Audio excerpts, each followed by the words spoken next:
দেশে যারা নতুন আসবে, ঠিক আছে, আইসা ধরেন যে এই কোম্পানি ভালো লাগলো না, সে অন্য কোম্পানি থেকে কাজ করতে পারবে কিনা? হ্যাঁ, করতে পারবে, কোনো সমস্যা নেই। কিভাবে কাজ করবে? সেটা আপনি ওই দালালের মাধ্যমে $100 ঘুষ দিবেন, $150 ঘুষ দিয়া চাকরি নেবেন। এই দালাল যেগুলা যার সন্তান, এরা তো মনে করেন যে টাকা পয়সা নিয়ে তারপরে চাকরি দেয়, ঠিক আছে। চাকরি কিন্তু কোম্পানির লোক একটাও টাকা খায় না, এটা হলো বাঙালি চোতরা খায়। আমার কথা হয়তো খারাপ লাগতে পারে আপনাদের, কিন্তু আমি এই জন্য বলি যে আমাদের দেশের সম্মান আমরাই নষ্ট করছি। রাইট আছে? রাইট।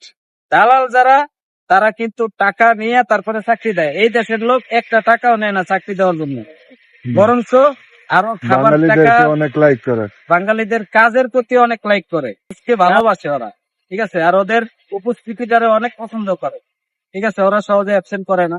হ্যাঁ, এবং অল্প টাকাতেও আলহামদুলিল্লাহ ওদের চাকরির কনফার্মেশন ভালো থাকে, ঠিক আছে। তো যাই হোক ভাই, অনেক কথাই বললাম, ভুল হইলে বেয়াদবি মাফ করবেন। হয়তো অনেক সময় রাগে যে এক কথা আইসা পড়ে, কারণ আমরা বাঙালি, আমাদের দেশের সবচাইতে নিম্ন স্তরে নামে লাইছি আমরা। যদি আমরা সবাই ভালো হই, অবশ্যই ভালো হবে ইনশাল্লাহ।